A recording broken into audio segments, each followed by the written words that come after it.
Hey nerds, welcome to another episode of the Nerd Rundown podcast, where we cover the latest in the nerd world of movies, TV, and more. I'm your host today, Darren Stemple. Eric and Big Morg are out this week, so in their stead we have Jason Sparks. What's up? And Bill Poor. Talk to me, Goose. Well played. Per the usual, you can find us on social media like Twitter, TikTok, Instagram, and YouTube at the Nerd Rundown. And while you're there, please hit the like button and subscribe buttons. Leave a comment as well. We love interacting with y'all. You can also listen to us on all the major podcast services. We have a fantastic show for everyone today. We'll cover the latest on the rundown, some big news items from the past week. And then we'll cap off the show with a great Nerd Box question from a fellow nerd. First on the rundown, if you haven't noticed, we have a bit of a theme going here.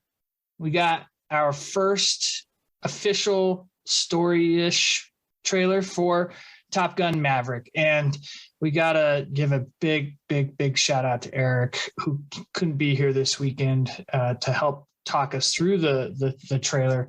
So we miss you, Eric. We know you enjoyed the trailer. I want to get what your guys' thoughts were on the trailer, and then we can take these glasses off. But I mean, you can always keep them on too. But it's Top Gun Maverick week. Jason? Yes, sir. I mean, it looks amazing. Yeah. I'm still not 100%. Well, actually, I don't know that even in the original one, I cared as much about the storyline, which was great, also, right? Mm-hmm. But as much as I did about just getting to watch all of the awesome dog fighting scenes, right? Yeah. So that for me was very much there in the trailer, and that has me pretty pumped up about seeing it. Yeah, for sure. It looks like there's going to be some amazing dogfighting scenes in this sequel, even more so than the last one. Hoping the music is as good this time around. New director, obviously, with Tony Scott passing away a while back. It's same director Tom Cruise has been working with on, I feel like, every movie lately, but I'm drawing a blank on his name right now. We'll figure that out. Anyway, Bill, kind of a new Top Gun fan, aren't you? Yeah, that's right. But I am definitely a Top Gun fan. I'm excited. I think it's going to be great. I agree with Jason. Who cares about the plot? It was just a great friggin' movie to watch. Yeah. I think watching the trailer, I think the sound design in this new one's going to be really cool. And it's one of those movies that I'm going to have to see in one of those, what do you call them, GTX theaters with the enhanced surround sound. Hearing jets do flybys, it's just going to be awesome. Oh, yeah. The rumble in your seat. Yep. You're going to feel like you're in the cockpit. Oh, yeah. And that's what we all want, right? Speaking of which, I feel like I'm off center in my cockpit. I'm like over here hanging out. You're just looking for that bogey. Where'd he go? Where'd who go? So, Top Gun is definitely a movie that is in the upper echelon of not only just the nerd world, but casuals love it. It's a big franchise. We've been waiting forever for a sequel. We thought at one point we'd never get it. It's been delayed a billion times. It's supposed to premiere back in 2020. Top Gun Maverick, cannot wait. It's just one of those movies that I don't know if we ever needed a sequel to Top Gun, because mainly if you were going to get a sequel, it was going to need to be done, with care. One thing that worried about is bringing Val Kilmer back for it.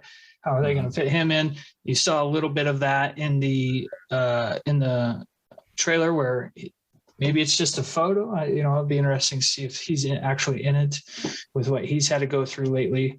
But I'm going to turn off my Top Gun background now so I don't disappear when I go off to the left or right. But cannot wait for more Top Gun. And when Eric comes back on, well, I'm sure he'll want to give his 2 cents, because it's a big important movie for him as well. So next on the rundown, we have something that we're going to be digging into in the present show, but Obi-Wan Kenobi's release date got pushed back by 2 days, mainly because I think they don't want it to premiere along with Miss Marvel, but it got pushed to May 29th now. However, we are getting a little bit of a treat. We get the first 2 episodes on May 29th. So we have to wait an extra 2 days, but we get 2 episodes right up front. Bill, are you excited for Obi-Wan Kenobi? I am. I mean, it's Daddy Ewan McGregor. I mean, who wouldn't be excited no matter what? Yeah. Even if we do have to go back to Tatooine again. Right. Yeah, you were on our show when the trailer debuted, so I didn't necessarily get your entire thoughts about it, but it's a big trailer. We're going to be digging into. Jason, I know you're excited for this show. I know you're a glutton for Star Wars punishment. I'll always be there. I won't always. It's your jam, right? It's your like masochist jam. Next on the rundown. That hurts how real that is. Yeah, I know. It's right here. Jason Bateman. Next on the rundown, we got a Jason Bateman directorial debut. No, he directed some other things, but Jason Bateman is directing Chris Evans and Scarlett Johansson in the Apple TV movie project called Project Artemis. Notable for several reasons. Number one, Jason Bateman. I'm there for anything he does, whether it's acting, directing. Yeah. Number two, my man Chris Evans and ScarJo were scheduled to team up in the movie Ghosted for a record 10th time, but ScarJo had to back out. Don't worry, they replaced her with Ana de Armas, so it'll still be really good. But it's supposed to take the plot is tight-lipped right now, but it is going to take place during the space race. So in this 1960s NASA world. Very excited for this. Jason, is this something that, even without any plot details, is this something that catches your attention? Well, I mean, that's hard to say. As far as, cast and Jason Bateman directing, that's all great. But no, I mean, until I probably get a little bit more information, I'm not necessarily super amped to go see it. I mean, just based on the cast alone. But that doesn't mean that I won't be when more information comes out. Yeah. I very much could. And if it's actually following something to do with the space race, I will be incredibly pumped about that. I would love to watch that. Hell yeah. Yeah. You're one of those people that needs to, see something more materialized before you get your hype up, and I get it. Because there's some people out there who like just see, this headline, Jason Bateman to direct Chris Evans and ScarJo. Right. And they're like, my butt's in the seat. But yeah, there's teams out there like that for me. Yeah. There's definitely some directors and actors that work together a lot that you would not have to tell me what the movie was about. I'd show up, right? But this team is not that for me. Yeah. So, That's okay. Later once that comes out, and I do. What's one example of a team up that would get your butt in the seat? Well, comically, like anything Kevin Smith and Jason Mewes do together, I'm there. Oh, yeah. I don't need to even know what Smith and Mewes are going to be in a movie. I'd be like, all right, let's go see that movie. Yeah, nice. Bill, you have a team up that gets your butt in the seat right off the bat? I mean, I don't know about that, but I will say one of the things that I was excited about with Project Artemis is I'm a huge Captain America fan. And actually, one of the things I really enjoyed about Captain America, the Winter Soldier, was the interactions between Chris Evans and Scarlett Johansson. So I mean, I'm sort of looking forward to that. I'm like Jason. I try to avoid like the hype train because, I don't have a lot of time. So I really want to make sure it's something that I want to dedicate taking the time to go see in theaters. But I don't know. I think, I'll reserve judgment until we actually get something a little more physical that I can see. I like it. I like that take. That fire ass take right there, Bill. I think it's Apple TV paid $100 million for it. So I don't know if it's even going to be now released in theaters. Yeah. My butt's in the seat now. So I don't know if it'll be a theater release movie, or maybe just like or is it worth the subscription? bench. Yeah, is it worth it? That's a good point. I mean, which would be cheaper than going to the movie. So you would think.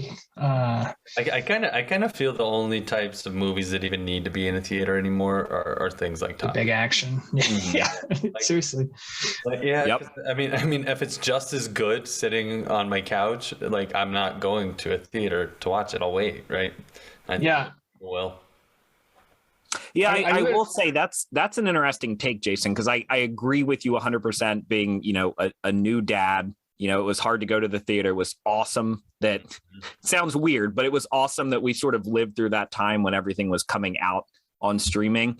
But I will say, like, seeing like Endgame opening night and like audience reactions, or thinking about like the new Top Gun and seeing that in a big theater. So yeah, there definitely are. There are some cases where I can see a theater release being awesome.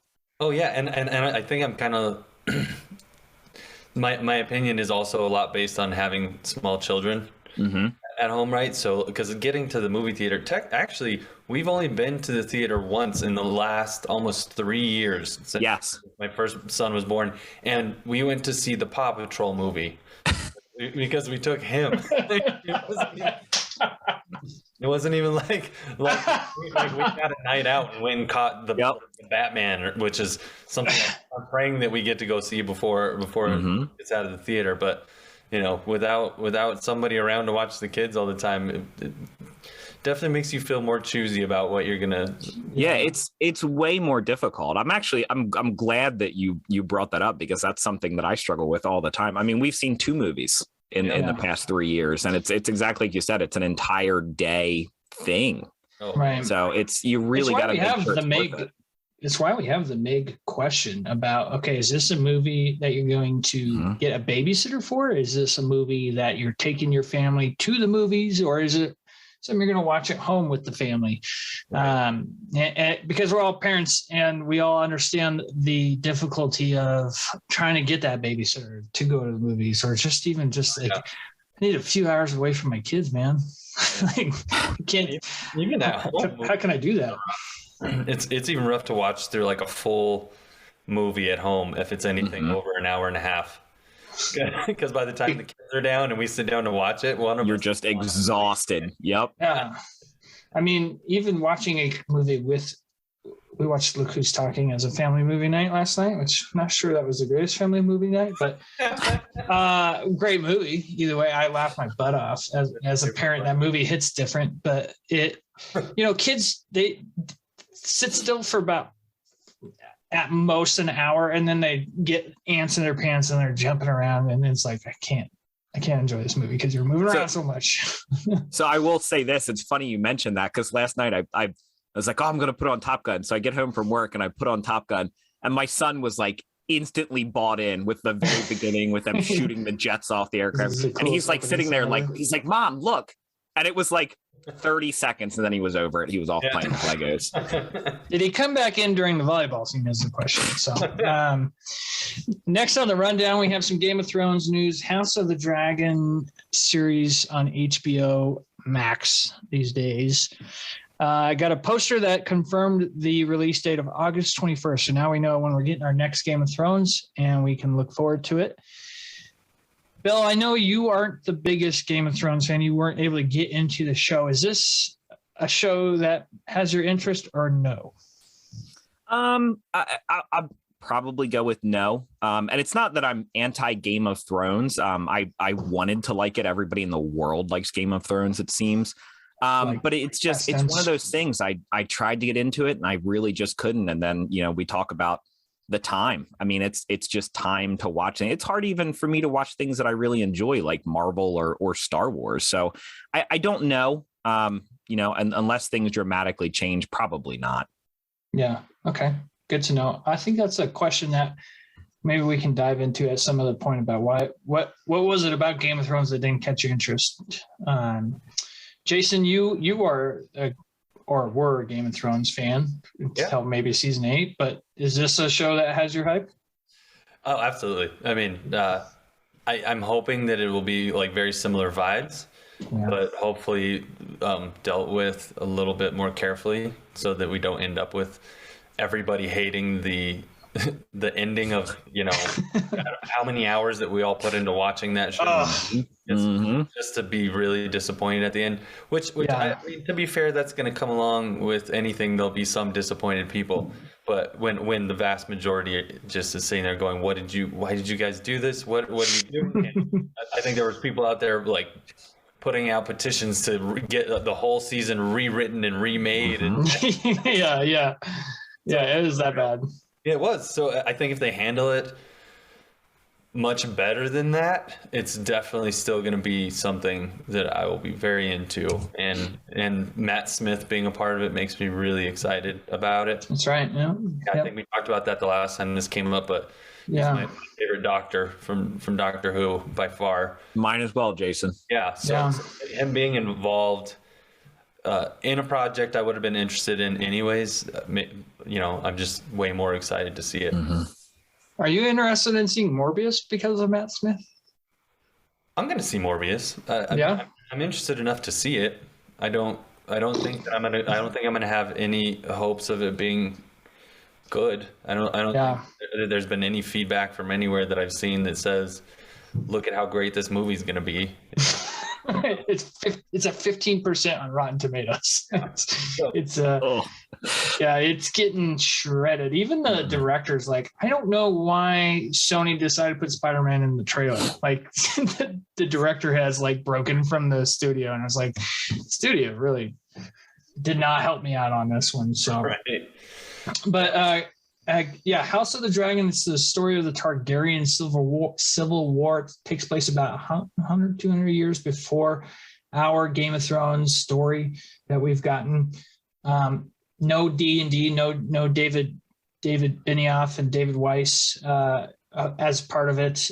So, you know, they were really good adapters. They adapted the source material really well. But once they had to start writing their own, they got past the books.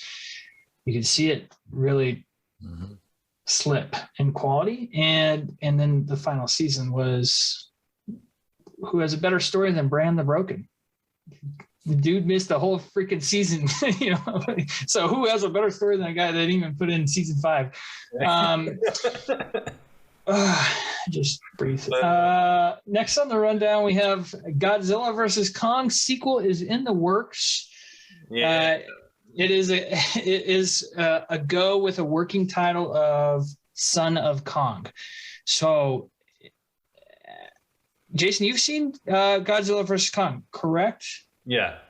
And you liked it? That's another one of those movies I couldn't care less about all like the story they're trying to tell me. It's like, just get to the monsters fighting, dude. Come on. Yeah. So anybody that's complaining about that part of it ever, you know, they can go fly GTFO. I don't care, man. One of my favorites is Pound Sand. Kick rocks. But the monsters fighting is always worth it. So I can't. Well, super pumped to see that again. They discover Hollow Earth in Godzilla vs. Kong, so it opens up a whole different world of what they can do. I don't know what that was, but it was a good setup for a sequel, and it looks like maybe center more around King Kong and his son. I don't know if he's like, you know, smashing some other like Godzilla or Kong gorilla thing and how he has a son, but gets a son, and how Godzilla plays into it, I don't know either, but very much looking forward to seeing it happen. Not the smashing part, but the monsters fighting. Bill, you into this movie verse? Listen, if you're watching Godzilla versus Kong for the plot, I question some of your life choices, because this is it's like Jason said, you just got to go watch it. It's great. Yeah. I'm not watching it for the character development. I'm watching Godzilla beat the shit out of King Kong. Yeah. Or vice versa. Oh man, there was some real. I mean, they tore. No, it wasn't Tokyo. It was Was it Tokyo? No, it was well, they were in Korea, right? In that final battle at night. That was an awesome fight between Godzilla and Kong. I want to see more of that. I don't know if it's going to take place in Hollow Earth. I don't know how many humans will be a part of this. I don't understand why movie executives feel like they are like, we've got to make some human characters in this show or else nobody will want to watch it, because that's the exact opposite thinking of what we're talking about. Like we are not there to watch. I love Coach Taylor. I love 11 from Stranger Things. Great actors. I couldn't give a shit if they were in this movie or not, you know? I just want to see a big lizard fight a big ape. Like, who cares? It could be on the moon. Yes. Yeah, it could be. I want them to make the actual version we want, where there's no dialogue and no people. It's like an hour straight of them going. Can you imagine? or no one wins, but at the end they're just panting and struggling. Right. They look at each other, they shake hands, and like say some subtitles. See you next time. or they have like a look who's talking version of it, where they have like a Bruce Willis voice for Kong, and he's like thinking out loud and. I don't know, but that's a good segue to our last piece on the rundown, which is some sad news. Bruce Willis this past week is retiring from acting, as after being diagnosed with, I'm sorry if I'm pronouncing this wrong, especially to you, Meg. Aphasia. I think aphasia. I should have looked that up.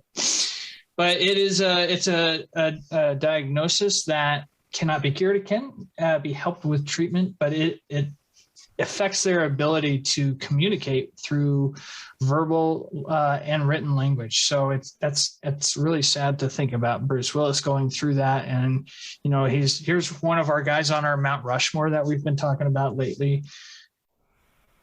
He hasn't put out any bangers recently, but that doesn't mean that it wasn't a redemption arc, you know, in the cards for him. So I don't know. What do you think about the news about Bruce Willis retiring there, Bill?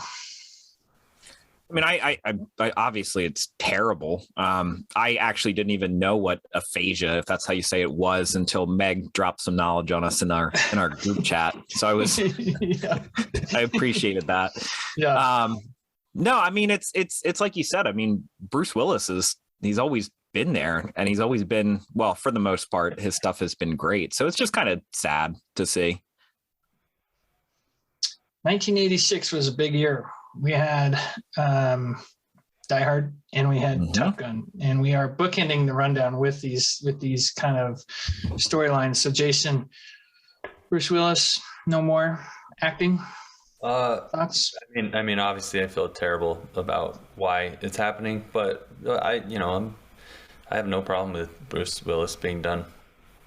It also potentially means that we get saved from there being any unnecessary sequels starring Bruce Willis to any movie that he's ever been in, because that's all that's happening right now.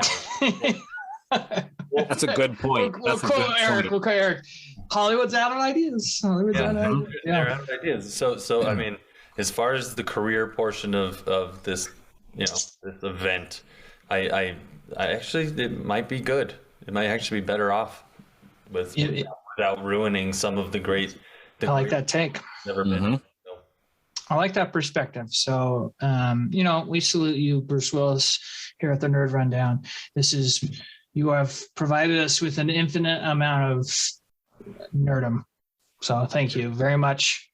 Last couple of weeks we've gotten into birthdays, some very significant birthdays today. We'll just wish a couple actors here that are big in the nerd world a happy birthday. We have Pedro Pascal, Mr. Mando himself, turning 47 today. Can't wait to see him in the upcoming The Unbearable Weight of Massive Talent with Nick Cage. Just a side note, I feel like I have to drop that every time Jason's on the podcast.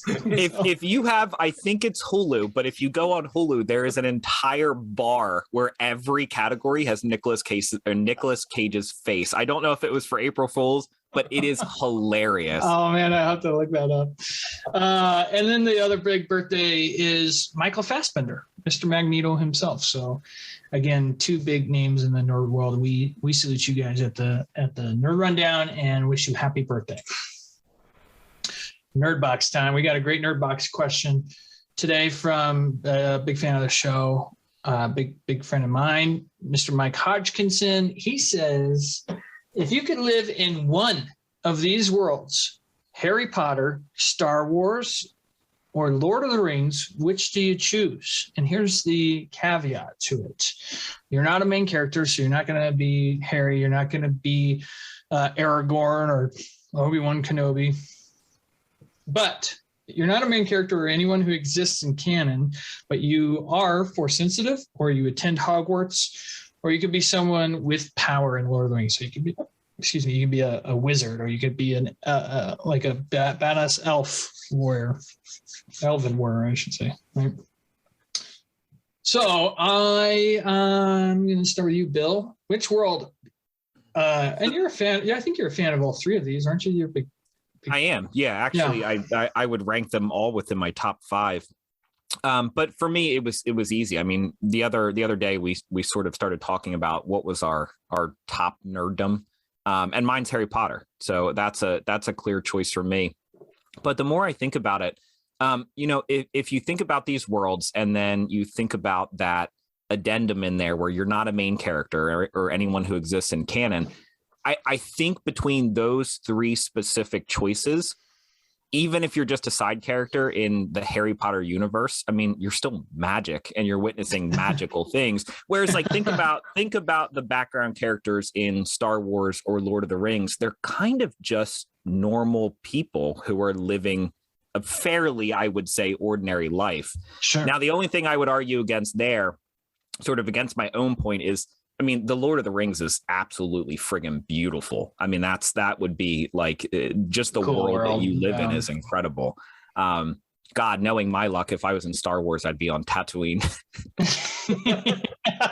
I feel like we're all on Tatooine these days. You do get to be Force sensitive though. So Jason, is this something that kind of tips the scale towards Star Wars for you? No, I think no. Well, so I mean, right? Like if I'm okay, I know, right? But I actually I'd go with Harry Potter also. Wow. I think that more than anything for me, what made that decision easy was that I think it's the one universe where things are the normal, pretty much the normal version of life that I'm used to. Okay. Right? As far as like regular, like all the comforts of life are the same. Yeah.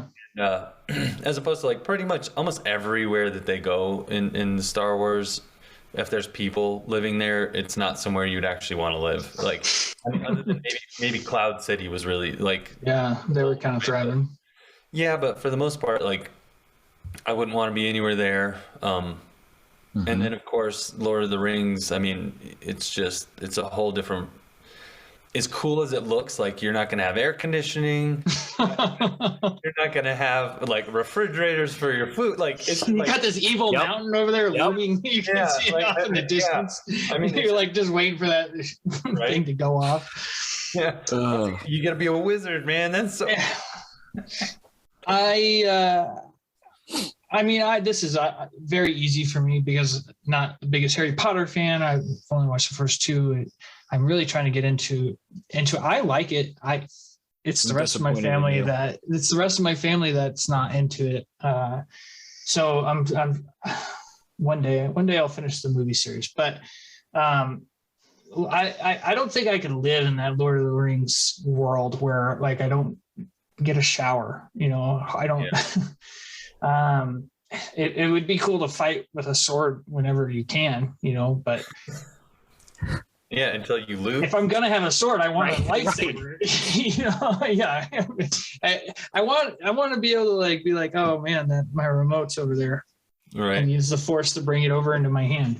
And I, over the course of my Star Wars nerdom, I've always like theory crafted some stories in my head about like what would be a really good story. And I think that it'd be really cool to have like a gray Jedi, like somebody who can kind of work through, the light and the dark side, but they're not worried about if they use some of the dark side, they're going to go dark or something.